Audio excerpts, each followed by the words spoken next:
Hello and welcome to our 80-day reading challenge.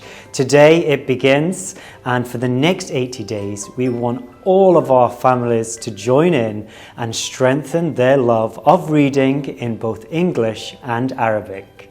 Whether you enjoy stories, facts, comics, whatever it is, these next 80 days are for you to strengthen your reading and to take a journey around the world with different books. Each week you can visit our website to find out exactly what activities we have in store to keep you excited and engaged through our 80 days. And don't forget to join us each Wednesday at 7 p.m. for our bedtime story with some very special guests. So let's make these 80 days a real success. Please join us as we begin our journey.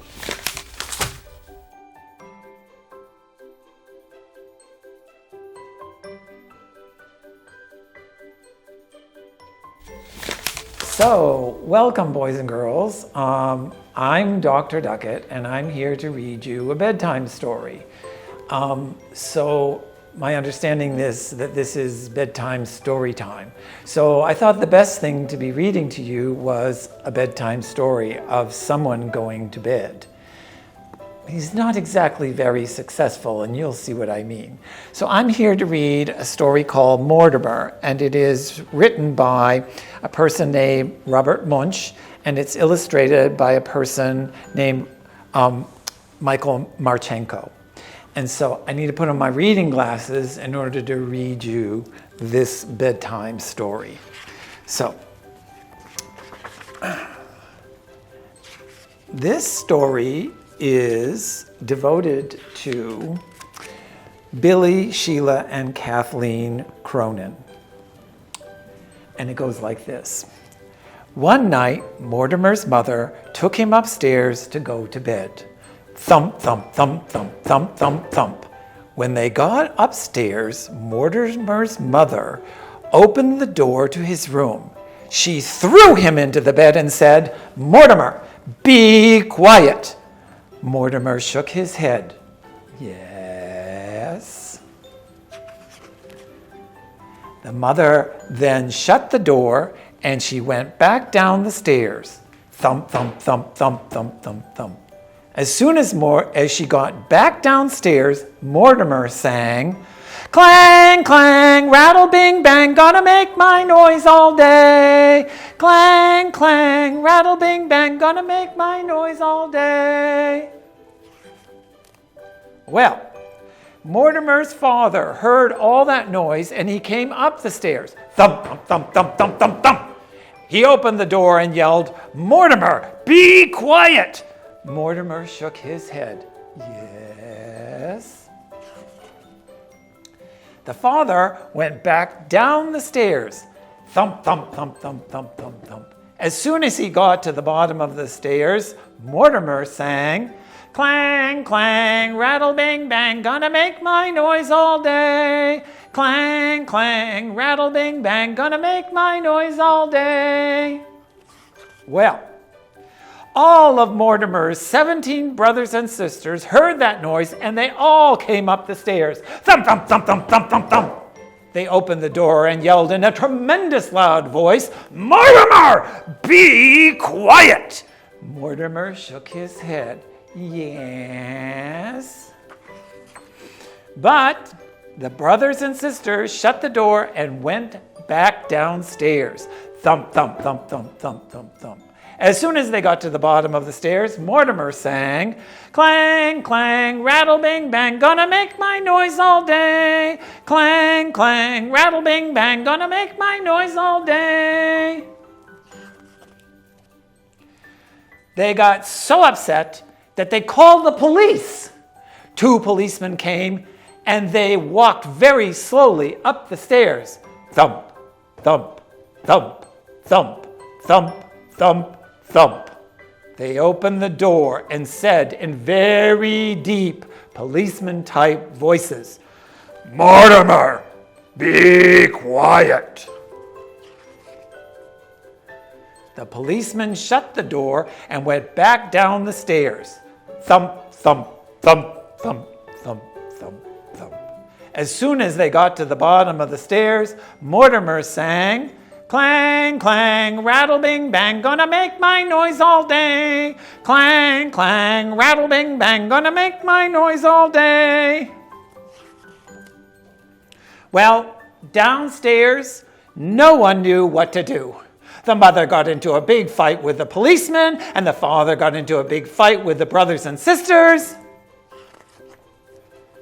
Upstairs, Mortimer got so tired waiting for someone to come up that he fell asleep. And that is the end of the story.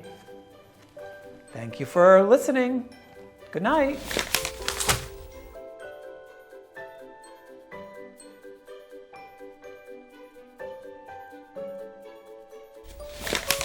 Hi, lovely friends. My name is Miss Eman, and today we're going to be reading Where the Wild Things Are. Story and pictures by Maurice Sendak. The night Max wore his wool suit and made mischief of one kind and another, his mother called him Wild Thing, and Max said, "I'll eat you up." So he was sent to bed without eating anything. That very night, in Max's room, a forest grew and grew and grew until his ceiling hung with vines and the walls became the world all around. And an ocean tumbled by with a private boat for Max, and he sailed off through night and day, and in and out of weeks, and almost over a year, to where the wild things are. And when he came to the place where the wild things are, they roared their terrible roars, and gnashed their terrible teeth, and rolled their terrible eyes, and showed their terrible claws. Till Max said, "Be still," and tamed them with the magic trick of staring into all their yellow eyes without blinking once. And they were frightened and called him the most wild thing of all, and made him king of all wild things. "And now," cried Max, "let the wild rumpus start."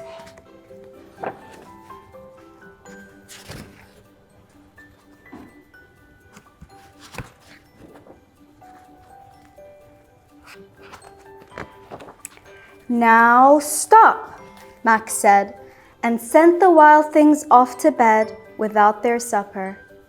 And Max, the king of all wild things, was lonely and wanted to be where someone loved him best of all. Then, all around from far away across the world, he smelled good things to eat. So he gave up being king of where the wild things are. But the wild things cried, "Oh, please don't go. We'll eat you up. We love you so." And Max said, "No." The wild things roared their terrible roars and gnashed their terrible teeth and rolled their terrible eyes and showed their terrible claws. But Max stepped into his private boat and waved goodbye and sailed back over a year and in and out of weeks and through a day and into the night of his very own room, where he found his supper waiting for him. And it was still hot. The end. I hope you enjoyed the story. Have a good night.